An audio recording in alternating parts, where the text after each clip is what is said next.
Hello and welcome to anybody and everybody that's listening for the second time today. This is the Lopez Podcast. This is a late upload. I've explained this before, but my file fucking corrupted right now as I was recording this other episode, or this episode, and I just erased like 18 minutes of fucking content. I don't know what happened. I've lost stuff before. And it's the worst. I'm just glad that I didn't lose anything with another guest because that is always the worst. I lost like 4 hours worth of content. Some of the craziest content I've ever gotten out of Andy Solis, who was the person that was in the previous episode. But like I said, late upload today because I was supposed to do an episode with my best friend and drummer Efren Haro, who drums for Sucker for the Sour and Toilet. He's a big dad now, so schedules get busy and things have to get rearranged. And instead of being smart and recording another episode, I had like 3 weeks to just sit on some episodes and not worry about. I was like, I got my first 2 episodes coming back, so, I'm good, I'm solid, whatever. So I procrastinated about that. But, here I am recording this episode because I said, I'm back, I'm doing it, even if I have to fucking do episodes alone. Not like I've been reaching out to very many people at the moment because, things are still a little strange, and I've been very busy right now as well. So if I can just do solo episodes and occasionally have some guests, I guess that's what's going to be happening. But, sorry for the late upload. I was procrastinating, and I went to Phoenix over the weekend. I went and watched some bands play. Went and watched some, I guess you might classify them as post-hardcore bands. Very popular 2000s bands. I'm not going to say any names because do they need notoriety? They are some of my favorite bands, one of my favorite bands. But, do I need to say who I saw over the weekend? Is that just going to classify me as some type of person? No, I saw Hawthorne Heights, Census Fail, and Bayside. Opening up for them was the Bomb Pops, who they were fucking awesome too. They killed it. Everybody killed it. I got a little tired towards the end, and I was like, man, it's been a while since I've been to an actual show. And it was cool because, just being around, it felt like a normal show. It felt normal. Some people were wearing masks, others weren't. Others were drinking beers. Others had beers in their fucking cargo shorts. It was, we were back into the swing of things. People were cutting through rudely without saying anything, just like, if they saw even like the smallest opening, they just walk right through it. They kind of push you back a little bit. They don't give a fuck if they're touching butt or pee-pee. And they just fucking power through, and they don't, the trick is when you do stuff like that, you don't make eye contact and you don't say anything. And if anybody taps on your shoulder, you fucking keep moving forward. And they grab you, you're just like, what, dude? And they're just like, dude, fucking, we're standing here. And you're just like, yeah, well, I'm fucking moving. Like, let's get this going. It's a fucking show anyway. So me and my wife went to Phoenix to go watch that show at the Van Buren. It's my first time being at that venue. It was pretty... Honestly, I was expecting a larger venue. It was a pretty fucking big venue.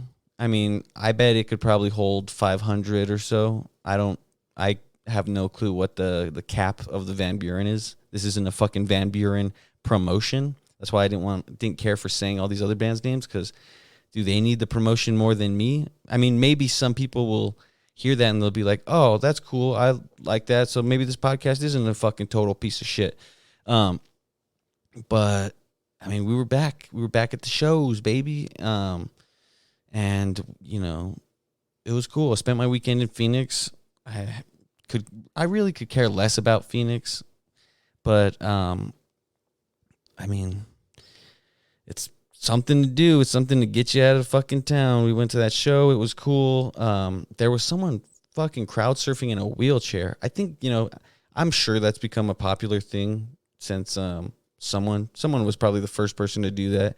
And it probably ended up badly. I mean, the first person to crowd surf in a wheelchair probably ended up on the ground because, like, once they got to the barricade at the front of the crowd, the people that had the fucking wheelchair, that were holding on the wheelchair, just kind of dumped it, and he fell into the pit. Imagine that. That was the first person that tried to crowd surf in a wheelchair, and they couldn't get back up. So security acted like dicks. No, that didn't happen at this show, but that's what happened to the first person that ever crowd surfed, like I said. And so that was cool. It was cool seeing that, and everybody seemed to be supportive about it and making sure that they were safe. But I'm curious now as to, when did that person get put down back onto the ground, like wheels to the ground? And did they like get taken over the barricade? And then they're just like, okay, now you have to wheel yourself back to a spot in the fucking crowd. Or were they just like, you know what? You can rock in the front. I guess we'll never know, because I didn't fucking pay attention after. They disappeared, though. They were gone after, like, I looked, and they looked back, and like they weren't there. So maybe they fell into a black hole of emo, because it was a fairly emo show. And like Hawthorne Heights said, it's not a phase. For some, it was. For some, I mean, being emo just meant that you were super emotional. About what? God damn it, about anything, dude. I might have been emo in high school. I was an extremely emotional kid. I didn't know how to process my emotions in a healthy way sometimes. Sometimes I fucking cut myself. That was, I mean, now it's stupid that I did that, but to anybody that is cutting themselves, I've been there. I understand that. I understand that sometimes you feel so tired and numb, I guess, that you, as cliche as this is going to sound, you just kind of want to feel something aside from nothingness or weightlessness, because sometimes depression feels like weightlessness, and it can be bad. It can be like you're just floating around through life, and that sucks. But for me, luckily, I was able to use music as a very powerful coping mechanism. I would go for long fucking walks just listening to music around my small town. And I understand that, for some people, it might be hard because, you don't feel safe being outside going for walks. Which sucks because, I wish anybody could have that safety to not have to worry about, being kidnapped, being shot, being fucking, taken. And I wish that everybody who's feeling down that, can find music as a fucking coping mechanism. I wish that anybody that could do that can just walk around, because it is peaceful to have. It's like a soundtrack for your thoughts. You play these songs which become a soundtrack for memories of your life. And I just wish that everybody that is going through some shit could just take a nice walk through a small town at fucking dusk. Not dusk. Dawn? No, dusk. Is it dusk? Sunset, around when the sun's setting, going for a nice walk around a small town that's safe, and you can play music with both headphones in and not have to worry about anything, because that is super peaceful. It's super relaxing, and it helped me a lot whenever I was younger. But I don't know how I got into that little tangent about music and depression and coping. It was about how emo is not a phase. And I got into just being, as a depressed teenager, I guess, which, I was And it was tough on me, and I'm pretty sure it was fucking tough on my parents. But, I mean, I'm doing pretty good now, so that's good for me. I don't mean to brag to anybody that's not, and to anybody that's not. If you're listening to this and this is helping you, I mean, that's awesome. That makes me feel good. Even if you don't comment or subscribe to anything, or just even leave a fucking just a thumbs up. But whatever, you're doing your thing. I'm doing my thing. I'm uploading late episodes because I fucking am procrastination king. Anyway, so while I was in Phoenix, I went to a sushi restaurant.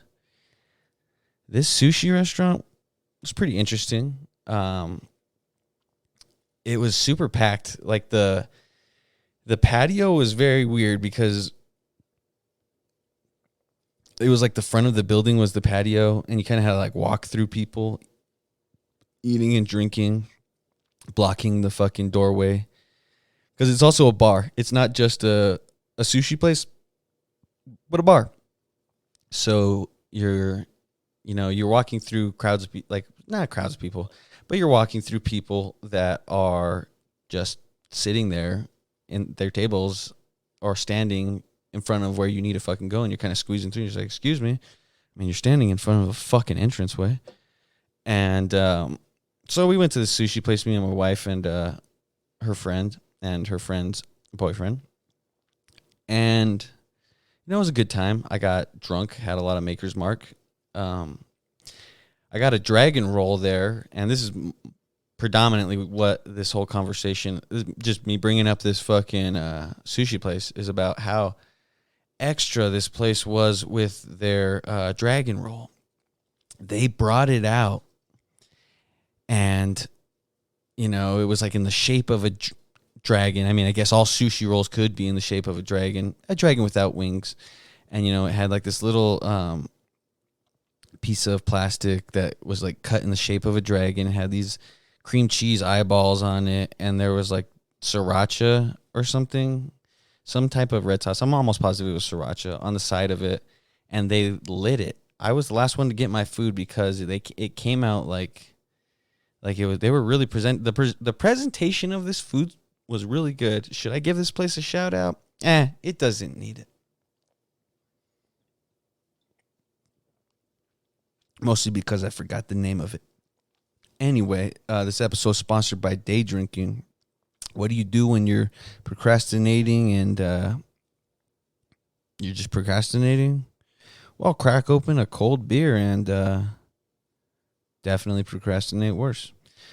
So they lit my fucking sushi on fire. Well, not the whole sushi, but like the front of it was just like they lit it like it was a dragon breathing flame, which was really cool. I wonder how much they upcharged their roll because of it, though.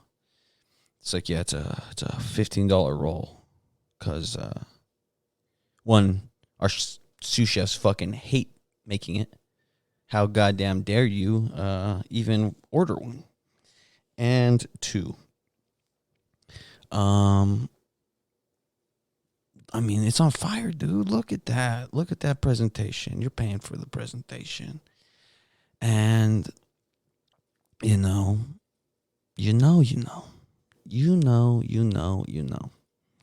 I don't know why I'm saying that because I'm a little bit off. Anyway, so that was the sushi experience. Interesting restaurant. And would I go there again? I might. Maybe I will. Maybe I won't. So that's enough talking about that fucking sushi place, okay? I'm done talking about that sushi place. How about I talk about all these Lyft drivers that we took around Phoenix? I mean, people could probably talk about their stories with taxi drivers. It is now the same thing, talking about Lyft drivers and taxi drivers. But for some reason, driving in a Lyft is considered more safe. I guess it seems more safe, even though there's been some scary shit. And this isn't a fucking ad for Lyft. I have no advertisements. I'm not that good of a podcast yet. I'm working on it. Settle down. Okay. So, all these Lyft drivers in Phoenix. I've met some interesting Lyft drivers. Most of them very nice. The one that I'm going to talk about, he was a super cool dude. I enjoyed the ride because we were similar in age. I'm 25. This guy, 27. He's telling me about how he's married to an older gal and starts telling me about problems with his stepchildren. I never could understand a person so young becoming a stepfather for a lot of children close to their age. I know someone that's done it. I'm not saying it's bad. I just could never see. I don't get it. I mean, it's like, fuck, dude, I don't want to take care of all these kids. I mean, I love you, and I guess I wouldn't really love you if I didn't want to take care of all your 10 kids, huh? Because I love you, and I want to be around you, and Stevie, and Nikki, and Poopy, and Johnny, and Kiki, and Coco, and I'm just kind of like rhyming now. I could say Steven, and Chester, and Johnson. Who names their kid Johnson? I don't know. Who has 10 kids and then marries a fucking 27-year-old and then makes him go do lifts? I mean, that's not exactly this guy's story, but along the same fucking lines. So I was like, you got those kind of Lyft drivers who are pretty talkative, and, you know, he was steering the conversation. He got a little comfortable with us, probably. But I had no problem with it. My wife didn't care probably because the similarity in age. If this was like and he was also Hispanic, probably. He was somewhere within the Hispanic, Latino, or whatever he fucking considers his fucking race, heritage. That's what his accent was. It was a Hispanic accent. And he's talking about, or Mexican accent. He's talking about going to Mexico too, as like he's telling us about how he goes to Mexico and stuff. Anyway, the only reason that probably didn't bother my wife and I was because he was similar in age, and he was Mexican probably. If that was a fucking like 40-year-old white guy, depending on how he swung it and how he looked, because, I mean, in a world full of judgmental people, that's what we are, right? We're all judgmental people. We're all judging people, putting them in categories, whether that category be beautiful or that category be ugly and putrid. I mean, to be nowhere in category, to have no categories, to be nothing and have no thoughts on anything. But so that was one of our Lyft drivers. We had this older lady who, I guess an old lady might be the proper term to describe her. And she was just like, you know what? I'm going to figure out these roads without my GPS. I'm going to let it reroute a couple times, even though we told her we were on our way to a show. Maybe we should have been like, yeah, we weren't running late. We were actually early. But, I mean, could you imagine if we were like, hey, man, we need to be on, like, the fucking go. Can't be, like, deciding where you want to turn versus your GPS. Anyway, I mean, I guess that's enough of the Lyft driver conversations, right? I don't need to. There wasn't. The two other Lyft drivers that we had were, like, relatively quiet people, which I like. I like people that don't talk too much. Slight conversation is perfectly fine with me. Don't have to go too deep and tell me about your stepchildren. But like I said, if you're 27 and similar in age, we'll probably, listen a little bit more.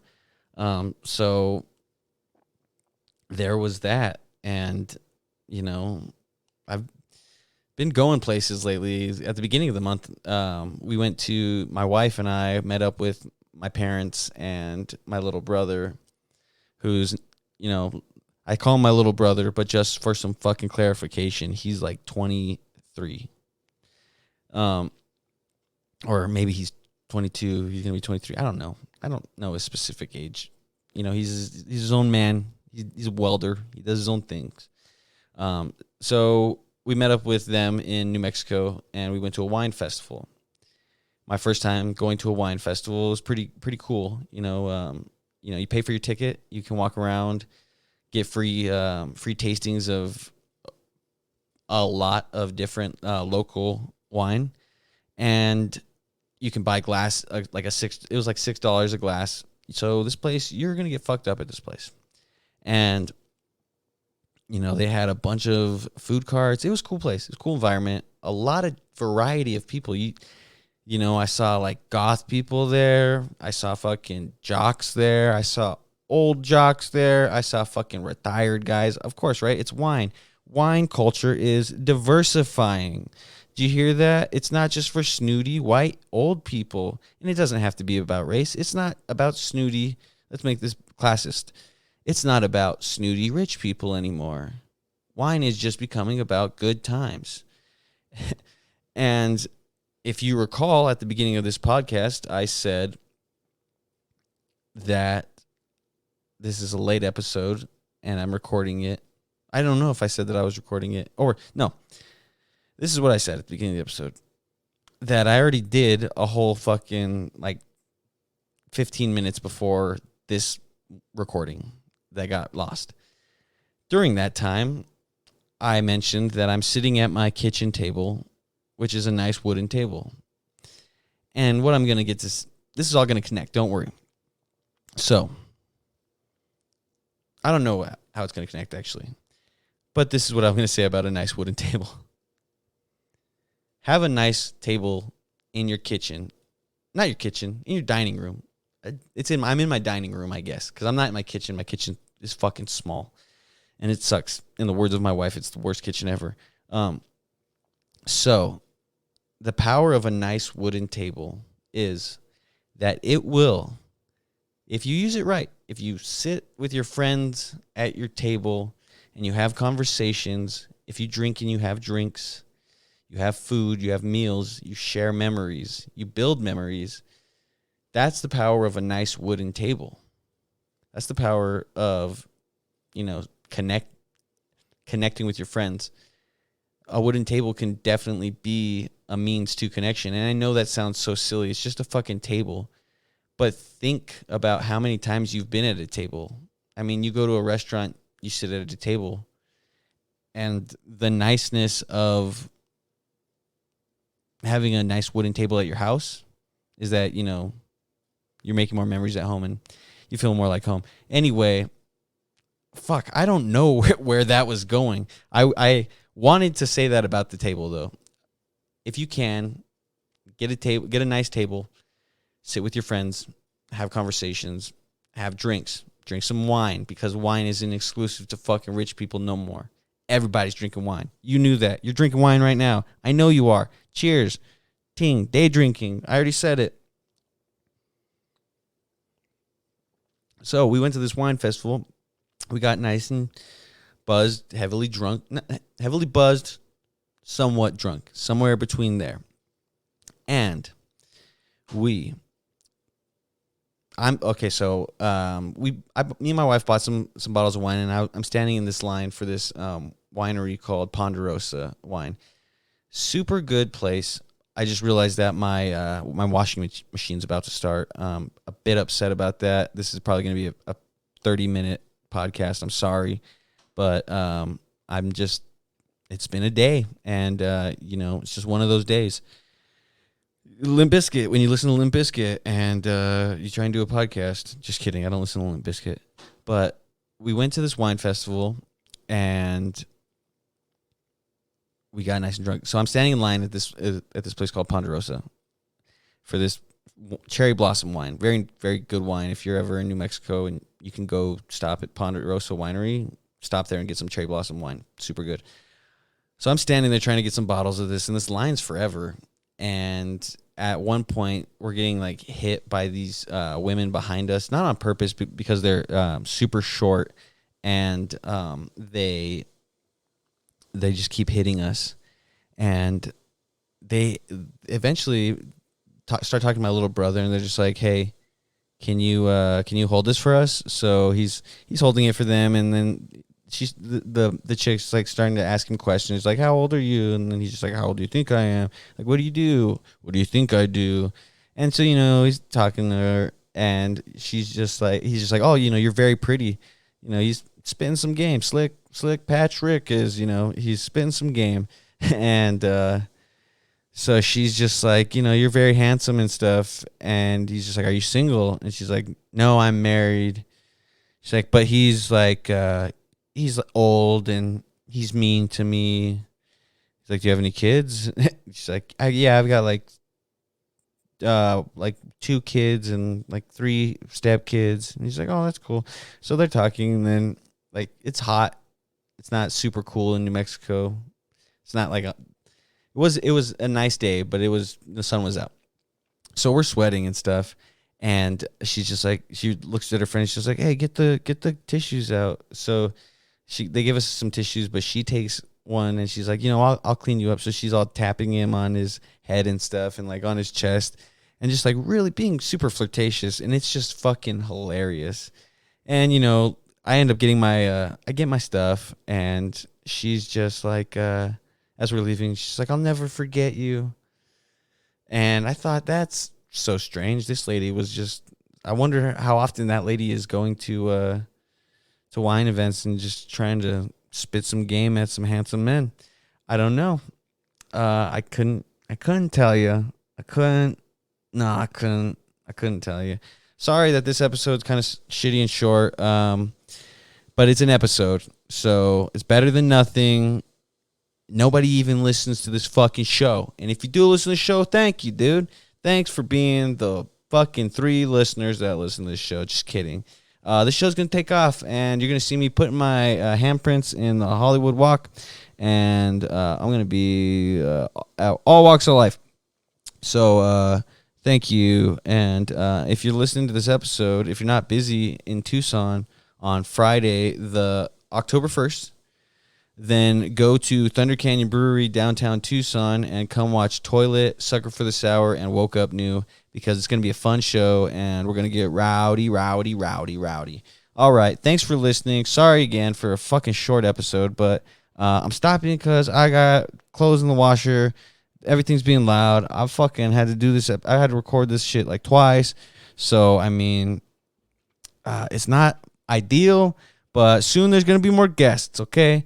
And if you could just sit with me and just relax, then we will get through this together. I promise. Just fucking listen to this 28 minutes again. So it's like you listen to 2 podcasts, maybe listen to it 3 times. I don't know. It's not that great of an episode, but it's something. I'm sorry. All right. Thanks. Bye.